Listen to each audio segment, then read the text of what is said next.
Well, good afternoon, everybody. Welcome to October's Power Hour. We're just going to give a couple more minutes for people to get admitted. Hope everybody's well and enjoying the mixed weather. So we've got more showers than sun in North Yorkshire.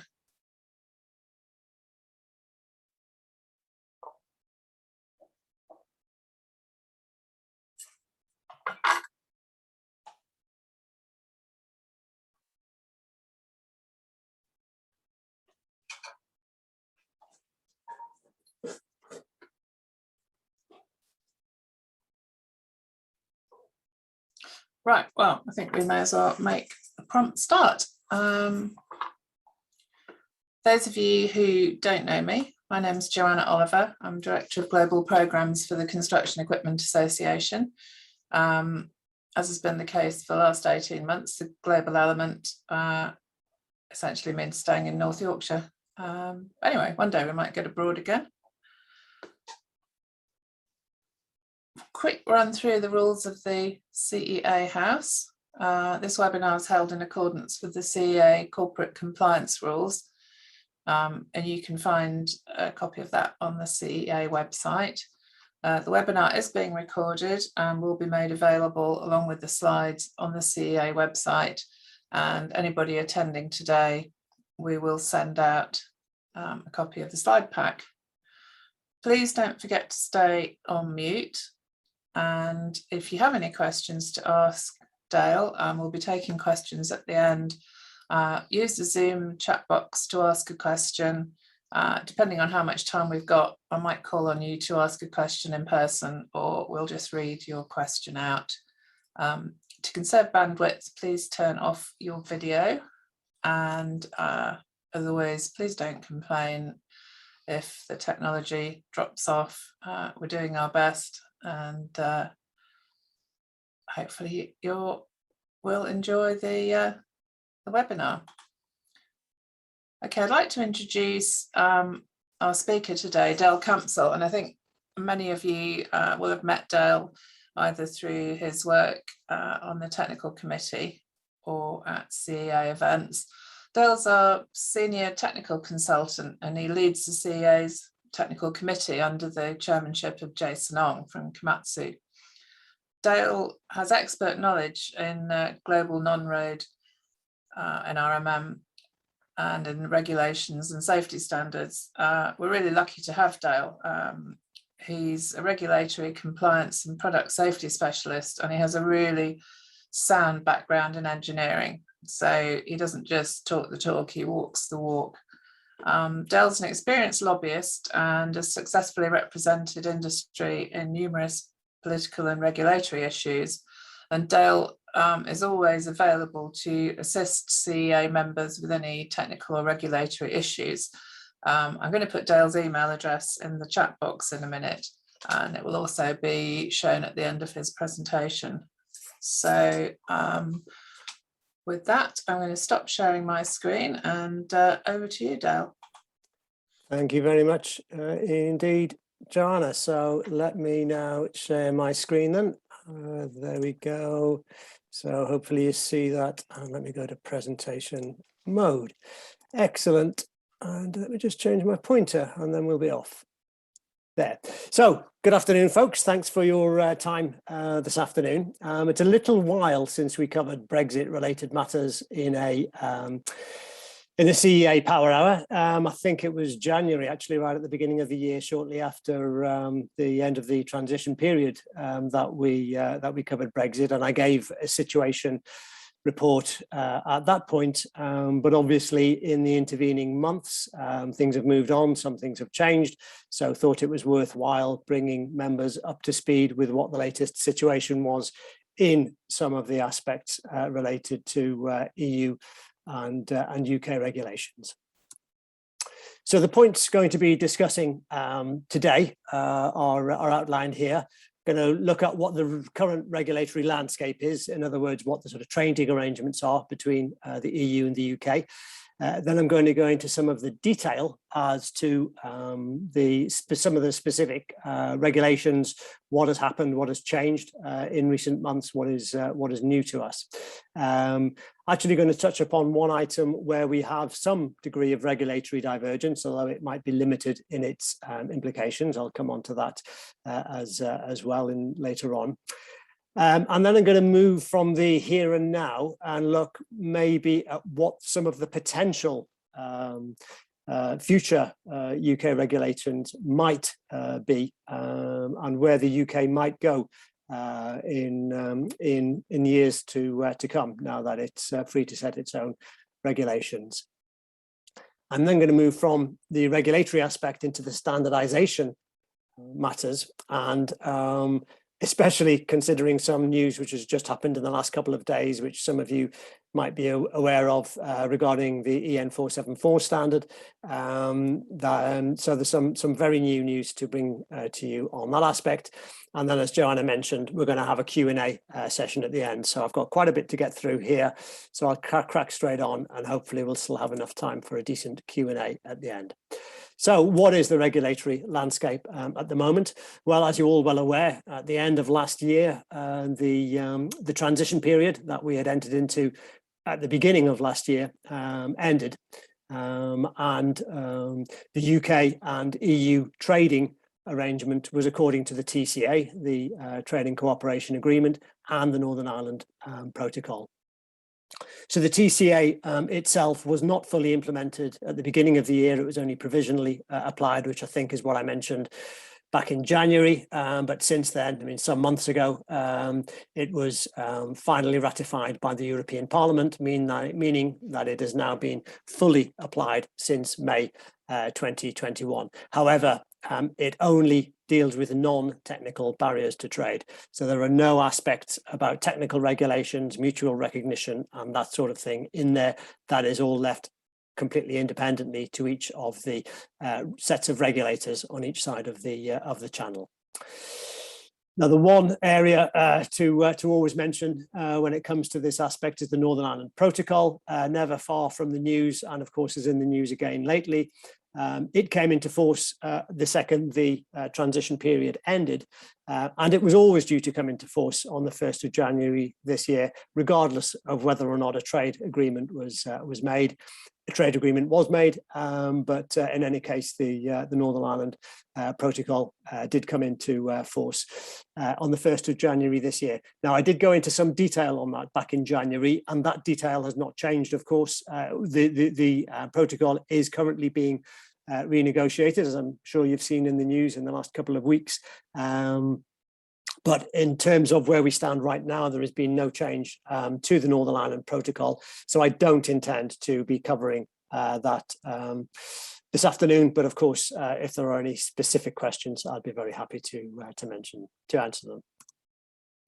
So where are we right now then? So there have been a certain number of developments, three items I want to bring to your attention that have really developed just over the last few weeks, and these regard the extension of deadlines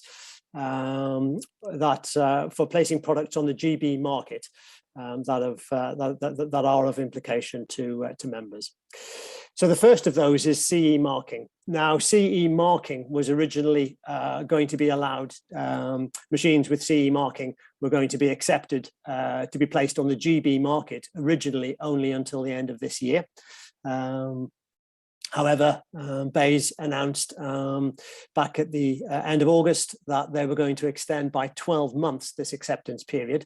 In other words, through until the 31st of December 2022. So manufacturers have until the end of next year to continue to CE mark and to, in the meantime, obtain any approvals that are necessary from UK approved bodies in order that they can then switch to UK CA marking. That switch has to occur by the 1st of January 2023. That is a mandatory requirement. Manufacturers do not have to wait until that date. They can UK CA mark as of the 1st of January this year, if they have all their approvals in place, where those approvals are necessary. They're not always necessary. But as soon as manufacturers are ready, they can switch over to UKCA marking, but that does need to occur by the 1st of January 2023 at the very latest. So that was the first extension. The second extension was actually to the UKCA mark itself and how it is provided. So originally, the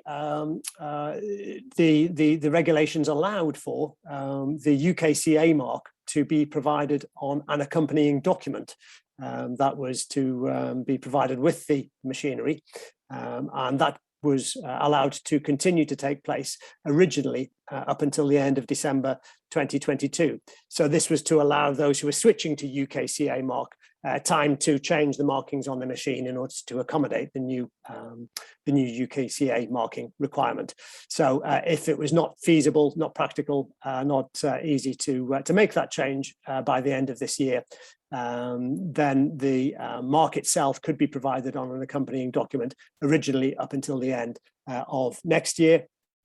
Well, in keeping with the delay of 12 months of the application of the UKCA mark, as I described on the previous slide, the BEIS has decided to extend also the provision by which you can provide the UKCA mark on an accompanying document through until 31st of December 2023. There is no definition of what the accompanying document is. That is not defined in the guidance, but nevertheless, an accompanying document is sufficient for the UKCA mark. However, from the 1st of January 2024, the UKCA mark itself has to be applied and affixed directly on the product, unless the legislation allows you to provided by other means, for example, on the packaging, if practical reasons, you cannot affix the mark directly onto the product. And then the third of the three extensions that has been come into force is for EU type approvals. And so the situation here is that EU type approvals will continue to be accepted for the GB market, again for a further 12 months through until the 31st of December 2022. Now, this applies for NRMM engines, as we would probably expect. This is the most the application that is closest to our hearts. It would also affect Category O trailers and certain safety components that require type approval. So not many type of components, obviously, but those that do. So the original deadline was the end of this year, but this has now been extended through until the end of next year. I think it's fair to say that DFT is struggling to get the regulation in place in time, and therefore has granted this 12-month extension. Now, what happens in the future in this field, I can split into two halves. One, I can speak with absolute certainty, and one I cannot because the situation is not currently known with any degree of certainty. So what I can advise you with high confidence is that for the first stage of a GB type approval scheme will come into place on the 1st of January 2023, and this will be a provisional GB type approval. So that means that on the 1st of January 2023, any engine or Category O trailer or certain component will have to have a provisional GB type approval. Now, this will be a very simple scheme. It will be purely paperwork exercise where an engine manufacturer will effectively write to the VCA, the UK Type Approval Authority, and provide certain documentation, primarily the EU 27 type approval certification documents. And then, if successful, VCA will write back to the engine manufacturer with a letter, with a certificate saying something like, yes, you now have provisional GB type approval, and here is your type approval number. And that will be the extent of the scheme. There is no requirement to put any marking whatsoever on the engine. So the engine will have the EU type approval on there, which might start E1 or E4, for example, but it will not have any other marking to say it has a provisional GB type approval. That certificate, if you like, will be held by the engine manufacturer.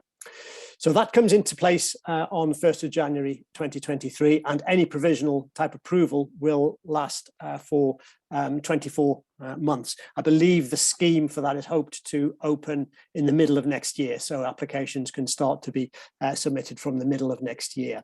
So that is the sort of certain aspect, if you like. Beyond that, I'm afraid to say I can't advise you, and that's not because I'm ignorant, it's because GB has not yet declared what its type approval scheme is going to be beyond the provisional type approval.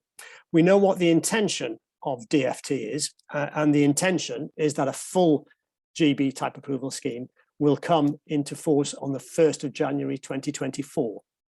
So that is the plan, that is what they're aiming for, but there is no certainty to that as we currently stand. That date will be subject to a consultation. We're expecting that consultation to start anytime. It's long overdue already, but the DFT has indicated that the consultation is expected to start fairly shortly, and of course CEA will be providing a response to that consultation. As I say, please, that is very tentative at this stage. We know that a full type approval, a GB type approval scheme will need to come into force. That 1st of January date, though, is the tentative aspect there. Excuse me. So to try and summarize those dates, I created this little table which sort of outlines some of the main aspects of what I just covered, and indeed one area that I didn't cover, but I wanted to include on here just for clarity. So as mentioned, through 2021 and now into 2022, CA, the machines can comply with CE requirements or UKCA or UKCA, or both, sorry, CE and UKCA for being placed on the GB market. But from January 2023, only UKCA marking is permitted. Now, this does not include manufacturers who are based in Northern Ireland, where they can continue to CE mark and provide product into the GB market. As this is courtesy of the Northern Ireland Protocol, but as mentioned at the beginning, I don't intend to go into that level of detail today, as it adds a lot more complexity and would be time consuming, and was covered back in January anyway. But as mentioned, if anybody has any specific queries, might be able to take those at the end, or drop me a message and we can take it offline. Then, as mentioned, the UK CA mark has a further 12-month extension. So originally that deadline was here, but this now comes out, and now the machine, the label can be on the machine itself from 2024. And jumping down to the bottom line, looking at type approvals, again, EU or UK type approvals through until the end of 2022. Beyond that, either UK type approval which will always be acceptable for the GB market, or the provisional GB type approval for some period until the full GB type approval scheme comes into place. And I've surrounded this with question marks just to emphasize that this is not absolutely certain at the moment. A number of caveats on those, and if you look at this presentation again afterwards in your own time, I just ask you to bear in mind that there are complexities and nuances with all of these. I'm just sort of giving you some of the basics today due to the time constraints. Speaking of which, I better move on. So to draw your attention to one area where actually we have regulatory divergence already, although, as mentioned, its implications might not be overly significant. And this is in relation to transition engines. So last year,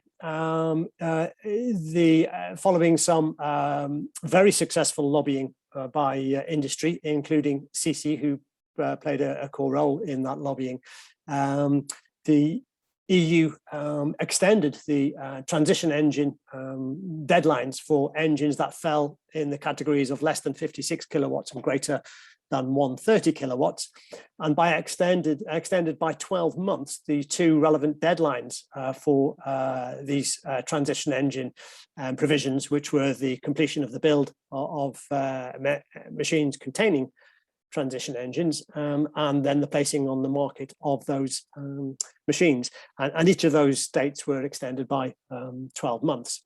That law was actually applied in July 2020, some couple of weeks actually after the first deadline had passed, but that was just the way things worked out. And because this law was already applied as EU law on the 31st of December last year, it was automatically included in the package of regulations that were then carried forward as retained law into UK legislation and implemented on the 1st of January this year, as were all other pieces of legislation that were applied as of the 31st of December 2020. So that was the situation then. However, this year, there has been a very similar extension to the deadlines for transition engines, this time covering the remainder of the power categories, i.e. 56 to 130 kilowatts. So the situation here is that the deadlines were again extended, not by the same degree. I think it was 6 and 9 months respectively for those two deadlines. But those deadlines were obviously, because they weren't changed until this year, were only applied in EU law this year. Therefore, since they didn't form part of that package as of the 31st of December last year, the UK was not obliged in any way to adopt those extensions to the transition engine deadlines. So what will the UK do about it? Well, it has done nothing to date, and bearing in mind that it's already struggling with the basic type approval scheme, in other words, developing that legislation, and bearing in mind we have less than 3 months, less than just a little over 2 months now of the before that first deadline hits on this power category, then it's probably a personal opinion, but it's probably extremely unlikely that the UK will change this law and adopt the EU deadlines into law affecting the GB market. So we do have one situation where we have regulatory divergence between the EU and the UK at the moment. I would say, though, that this is not necessarily setting a precedent. This is not necessarily laying down now any markers as to what we might expect in the future. I think this divergence was based on the simply on the resource availability and the practicalities of implementing a new law at this current point in time. And just to give my own usual caveat that different rules apply for manufacturers that are based in Northern Ireland. So yeah, some regulatory divergence, and I will come on in a little while to looking forward, or looking ahead, shall I say, to what else we might expect or see in terms of future regulatory divergence, which is where I'm coming on to now. So what is the outlook? So as already mentioned, at the end of last year, we had a package of EU-derived legislation, which was applied as UK-specific regulation that effectively divorced the regulatory link between the UK and the EU. Now, when those were copied over, all of the technical requirements, the essential health and safety requirements of the legislation and the various pieces of legislation were copied and pasted, really.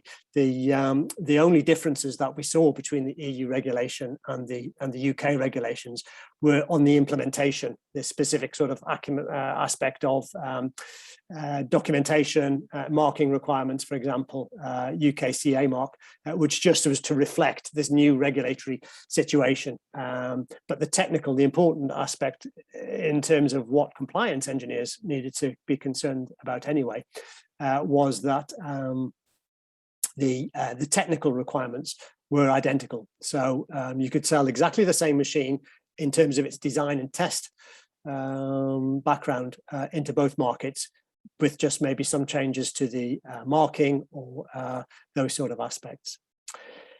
However, that was at the that was a situation as the legislation was carried over at the end of last year, beginning of this year.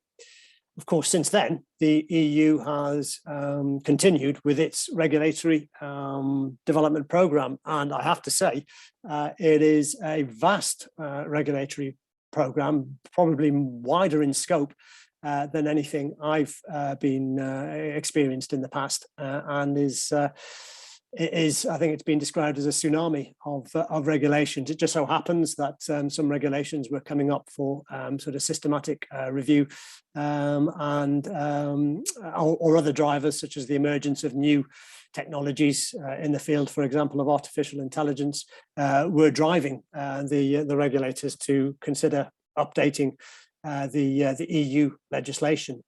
So, I mean, some of these include the replacement for the Machinery Directive, the Machinery Products Regulation, which of course is the core piece of legislation affecting the placing of machinery products on the EU market.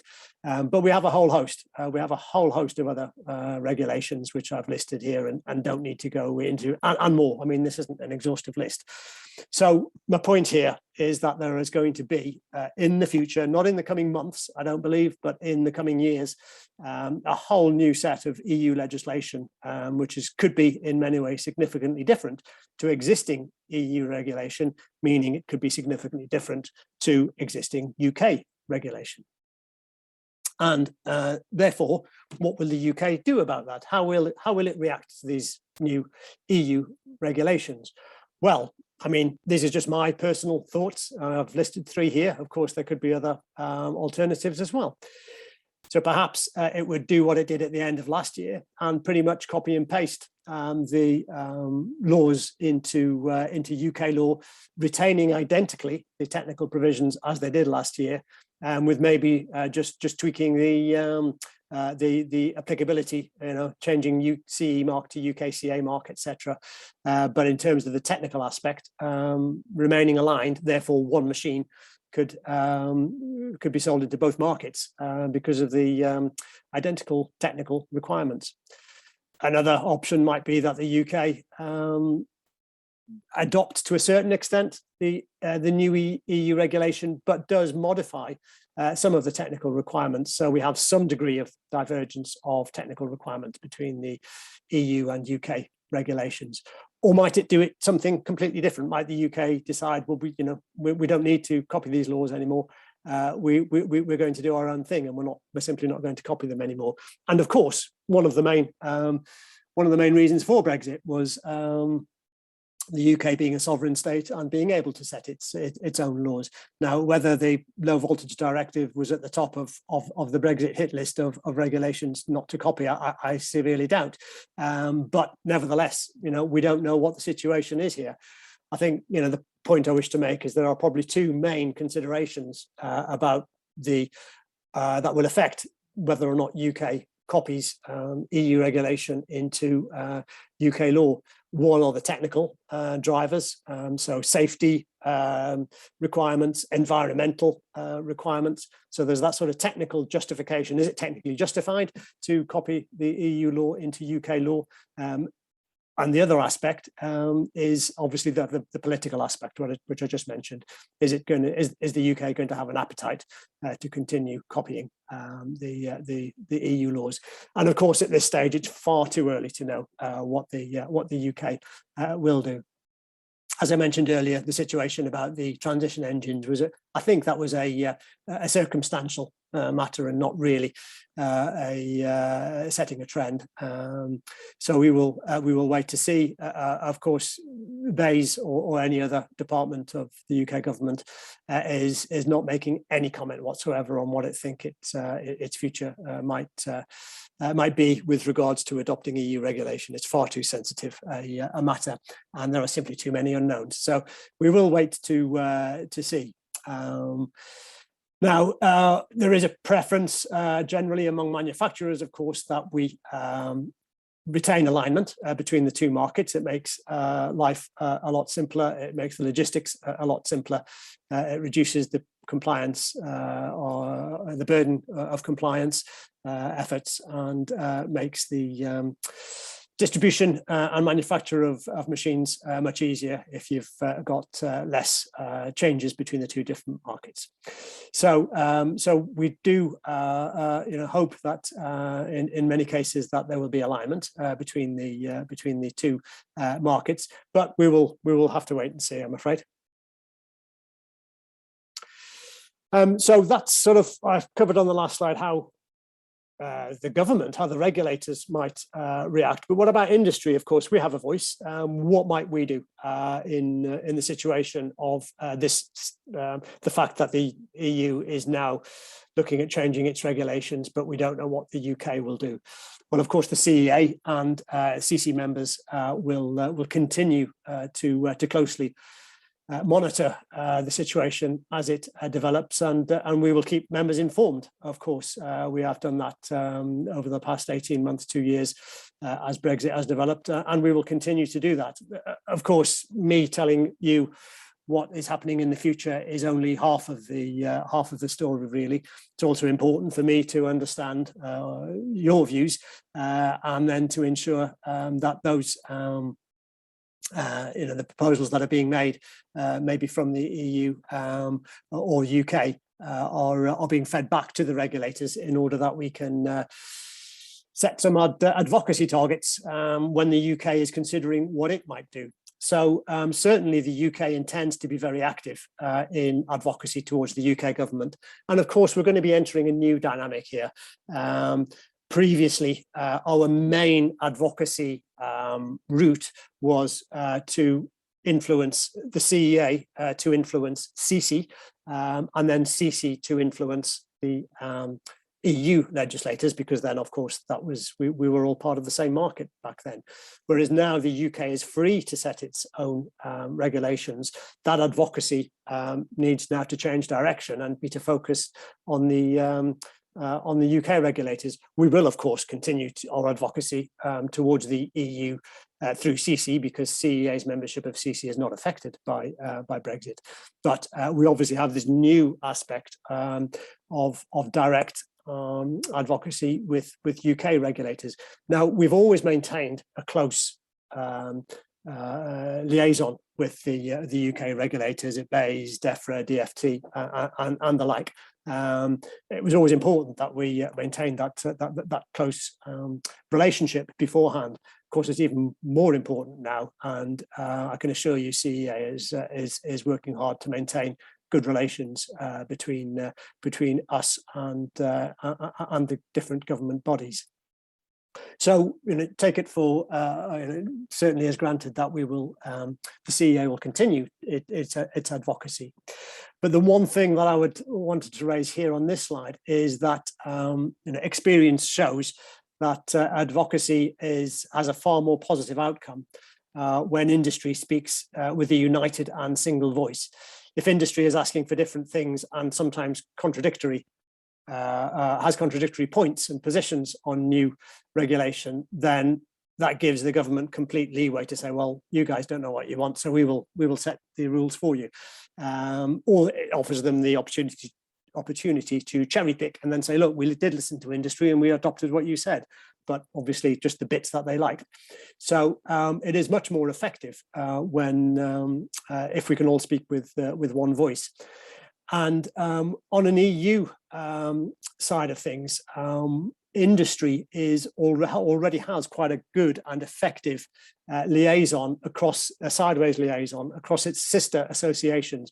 So CC, for example, has very good relations with CEMA and FEM and EGMF and other United and other associations that work at an EU level.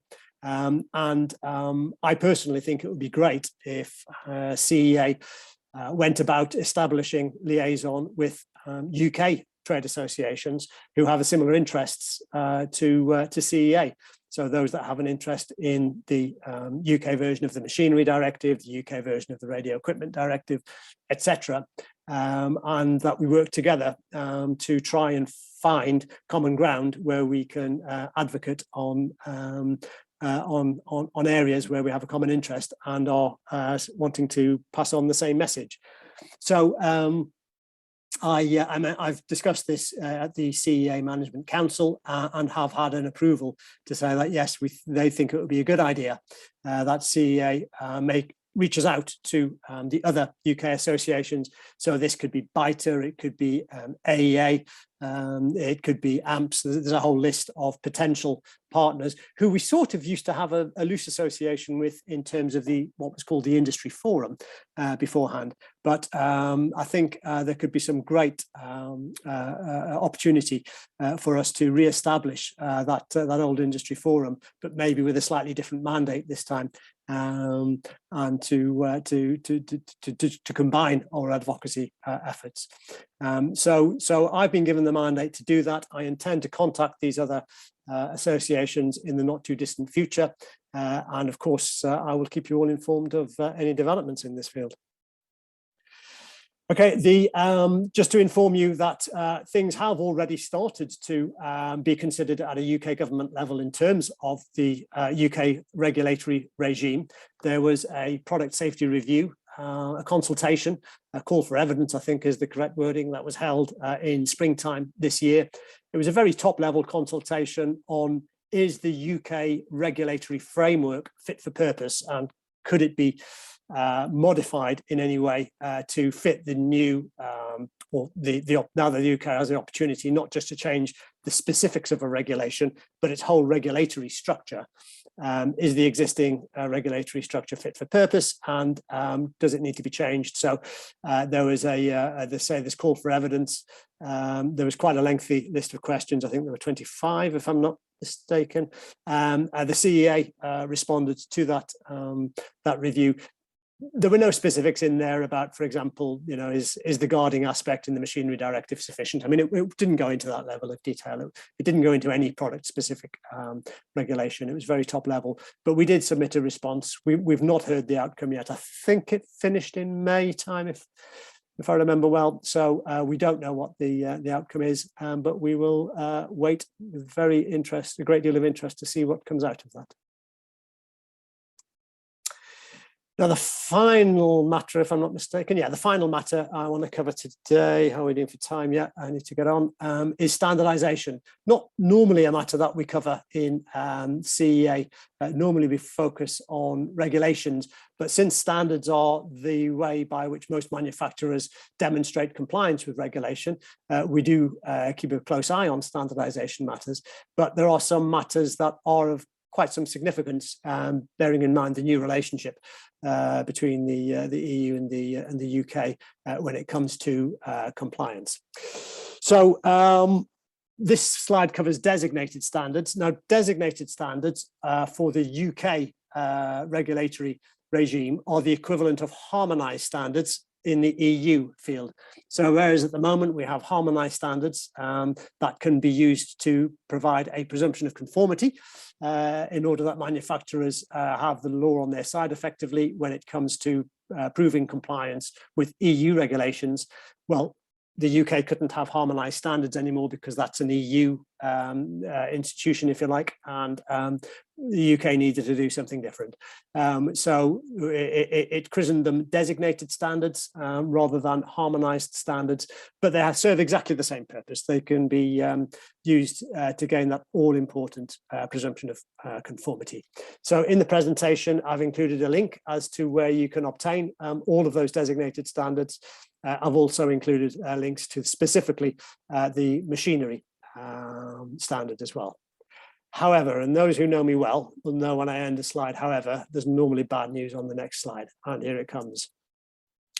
The situation is that those designated standards list were created to coincide with the changeover at the end of the transition period and when UK became a fully independent regulatory regime. And so they were created at the beginning of this year. However, none of those lists have been updated in any way since then. And the issue we have, or maybe not an issue, but not an issue today, but what I want to draw your attention to is that since the 1st of January this year, there have been a number of updates to the Harmonised Standards lists. We've had two new OJs, as they're known, published for the Machinery Directive. There have also been other Harmonised Standards published as well for Radio Equipment Directive, I think the Low Voltage Directive as well. And so we're starting to see quite a significant divergence between the Harmonised Standard list for the EU regulations and the designated standard list for the UK regulations. Now, specifically on this slide, I've drawn out 3 areas which are related specifically to machinery, but there are 3 standards here where we now have a divergence. So this side of this table deals with the Harmonised Standard side, and here we have the UK or the GB designated standard. So in each case, I've got what the new reference is for the Harmonised Standard in the EU, when it could be applied from, which standard it supersedes, and what the date of withdrawal of that superseded standard is. This is all, as mentioned, dealing with the EU. And on the GB side of things, what the 3 standards in this case are identified in the GB listing. And of course, these are current. This is with the situation. They became into force on the 1st of January this year and remain current. Now, this could lead us to problems. There is nothing to be concerned about necessarily as of today, although there is a complication on that when it comes to EN 474. But if, for example, we'll take one of these bottom 2 here, I think I took steering. So for steering, we now have in the EU EN ISO 5010-2019 as the harmonised standard to provide a presumption of conformity.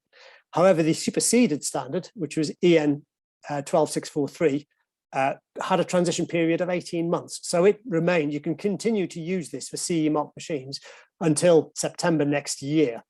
Now for GB designated standards, because as of the 1st of January, this was also the EU harmonised standard, this GB designated standard actually aligns as right now with the same situation as it does for the EU.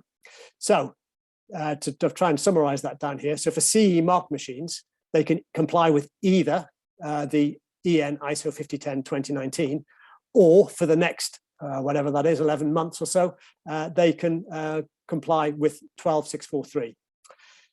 If you're UK CA marking machines, you can only use this to gain an automatic presumption of conformity, because this new harmonised standard here is not reflected in the UK designated list. So you can only use this to gain an automatic presumption of conformity. Of course, if you dual mark machines, which you're allowed to do, and certainly until the end of next year, you can continue to do that, you will have to have a look and see how you comply with both of these standards, because you can, to a certain extent, there is commonality between these 2 standards, but in other aspects, there are not. It depends which test route you took. So sorry to go into this level of detail, but you will have to have a look, and I will be happy to walk you through this, but there are some complications here because of this misalignment. Now, that does not matter now, because you can use this, if you CE mark, you can still use these until this date, September next year. But if you continue to want to CE mark until the end of this period that you can CE mark for the UK market until the end of next year, then there could be a problem, because then there could be a misalignment in the standards. We have a similar situation, and this is the new news that came to our attention just in the last couple of days. There's been quite a demand on our time. Certainly Jason and I have exchanged many messages over the last few days on this matter, and that is that EN 474, so the absolute basic standard that we use in order to get a presumption of conformity for machinery placed on the, or for CE mark machinery, should I say, there was a new harmonised standard list came out for the EU just last week, which applied immediately the fact that this plus A6, the newest version of EN 474, came into force on the 15th of October. So immediately it was published. However, it had an immediate withdrawal of the previous standard. So unlike the two previous standards that have an 18-month switchover, where the old standard remained valid for another 18 months, we have a situation here where the old standard was withdrawn immediately. Now, this old standard is still the relevant standard for UK CA marking. So at this point, we have a divergence in standards between a GB designated standard and an EU harmonized standard. So we have that same situation as I mentioned previously. So CE marked machinery has to obviously comply with this new standard. And if you CE marked machines, of course, you can continue to place those on the GB market in accordance with this standard. For UK CA marked machines, you must comply with this standard. However, when it comes to dual marking, there could be a difficult situation. We don't know for sure yet, but if the UK does not classify plus A6 as a harmonized, as a designated standard, by the time CE marking is no longer allowed in the for the GB market, then we do face a problem in that we will have two different sets of standards for those who wish to use standards in order to get that presumption of conformity. Now, this will not come into play until the 1st of January 2023. So hopefully by then the UK will have had plenty of time to update its designated standard list, and then we don't have this issue. However, this is hot off the press. I wanted to share it with you. Apologies, there's a level of detail in there, but it was important to share this information with members so that they are aware of this matter. And as I mentioned, BEIS has plenty of time to update this list here to align with the EU list. In any case, I will not sit back and wait for that to happen automatically. I will get in touch with BEIS and prompt them to make sure that they maintain the designated standard list and keep it up to speed with the EU harmonized standard list. Okay, so just briefly on the process for designated standards, we now have clarity from BEIS as to what the situation is with the designated standard process, and that BSI, so nothing to do with BEIS, an independent non-government body, BSI, will advise BEIS, OPSS is the Office of Product Safety and Standards, the department within BEIS that deals with product safety. And BSI will inform BEIS of any news publications of standards that are likely to go to harmonization, and then there'll be an internal process whereby BEIS then goes through various steps, including making it public for 28 days, the intent that this standard is going to be become designated, and if there are no objections, then it will become a designated standard. So that first stage at the beginning of this year, they just copied everything. Any new designated standards will go through this process. I haven't seen sight of any of this yet. This will form part of my communication with BEIS when I remind them or prompt them to update that designated standard list. I will just seek some more detail on the operation of this process. Whew, so final slide, and I wanted to end on a good note, on a high note, on a positive, and that was to confirm that BSI's role in CENELEC going forward is almost assured. At the General Assemblies of both CEN and CENELEC that were held a couple of months ago, I think, there was overwhelming support that BSI should continue to be allowed to be a member of CEN and CENELEC. There was a concern before because the existing statutes did not really allow BSI's membership because previously there were only two categories of membership. You either had to be in the EEA or in EFTA, or what's called an accession country, which is a country that has formally applied to join the EU. So countries like Turkey or other countries who are on their way in. There was no place for countries that were not in the EU or not in, or the EEA, or not intending to join. But CEN and CENELEC has changed its statutes so that there's a new third category that would allow BSI to continue to play a role, which of course is hugely welcome by members, by BSI members, and therefore a great number of CEA members, because this means that we can continue to play the very influential role that we already play, not just as experts to the groups, but also as chairs to some of the working groups as well. So that looks like really good news. It will be confirmed during the board meeting of CEN-CENELEC, which I believe happens in November. Oh yeah, there it is, in November of this year. So we won't know until maybe the end of next month or shortly after what the that it is 100% confirmed. But hopefully that will just be a nodding that will get nodded through, because as I say, the General Assembly is overwhelmingly approved that BSI can continue to be a member of CEN and CEN-ELEC. So good news to end. So thank you, folks. Yeah, so that concludes what I wished to go through today. We now have about 10 minutes left for a Q&A session. As Joanna mentioned at the beginning, there is, if I can't answer any questions today, here is my email address. Please feel free to drop me a line at any time if you have any queries on any aspects on Brexit or any other technical regulatory aspect. Of course, I don't just cover Brexit, I cover global regulations. So if you have any queries whatsoever, don't hesitate to contact me direct. And any significant news is generally posted on the CEA website as well. So I recommend you regularly review the CEA website and take a look at what's recently been posted and what the new news updates are there. So with that, Joanna, that completes my presentation. How should we take the questions? Do we have anything in the chat? There's nothing in the chat so far. Oh yeah, nothing there. I think you've been so comprehensive, Dale. I'm not sure there's much left to cover. While you just get your breath back, just to reiterate what Dale said, it's really important that our members do feed their views in either on regulatory in Dale's field or in any other areas that you've got either issues with or you've had particular successes with. We just sent a survey out last week and reminders this week to ask you about the effects on your businesses of the massive increases in energy prices, and also there was a couple of questions on rising steel costs and availability.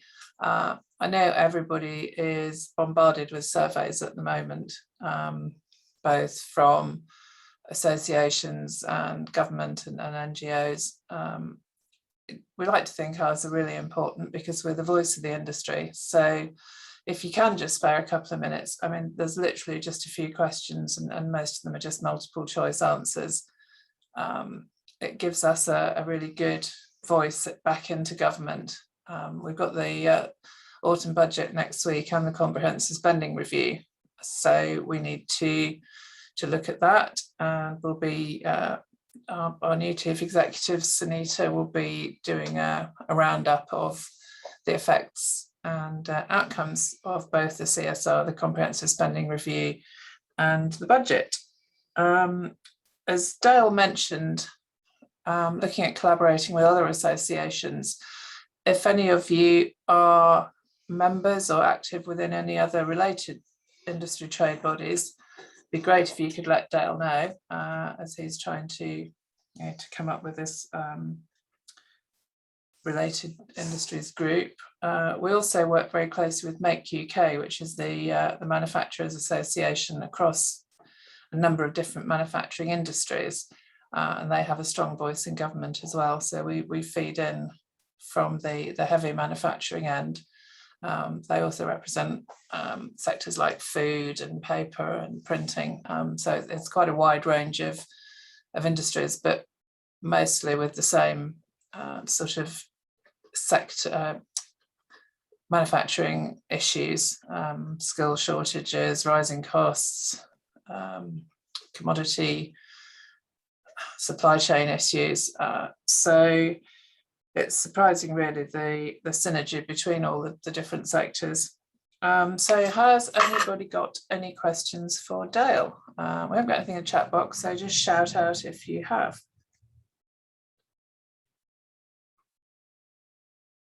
Everybody's remarkably quiet today.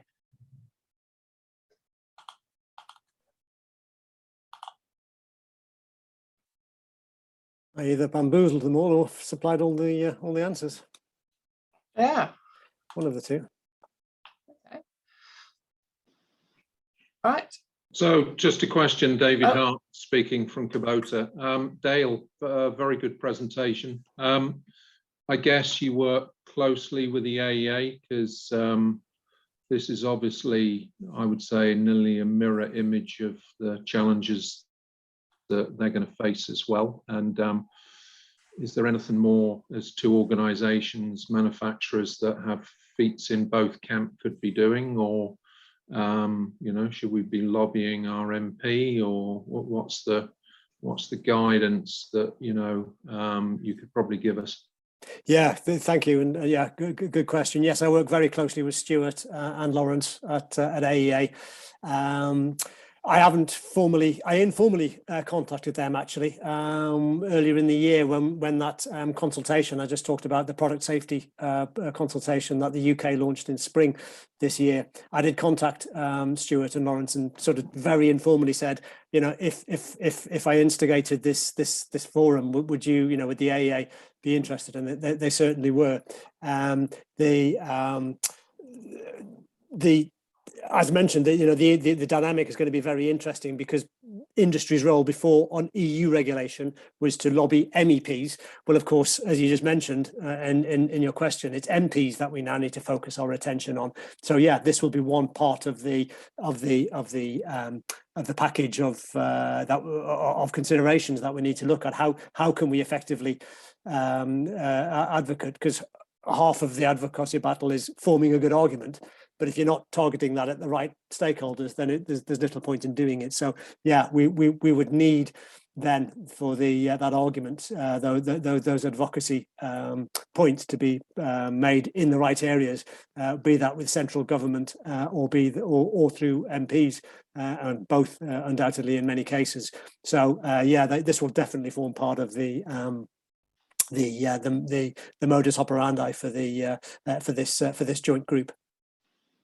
Okay, thank you. And I guess it would help us a little bit if there are any specific lobbying areas or actions that we need to do. If you could frame them up a bit, you know, sometimes it's, I hate to say it, easier just to copy and paste it from somewhere into a letter to a local MP than sort of have to write it all from afresh. But and also on what areas you think that will actually make a difference, because if we bombard them with everything, then we'll get nothing. So absolutely, you know, point well made, and this would absolutely be our way, or that would be my preference as to how we react.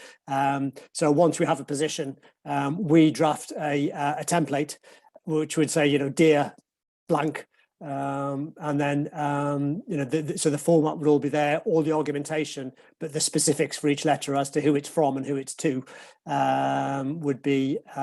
could be changed, and also the organization or the field that you're involved with, be it agriculture, be it power generation, be it quarrying or mining, could then also be changed. So the majority of the letter would be the same. It would be a template, but then there'd be highlighted areas where it would be each individual would put in their own specific details. Absolutely.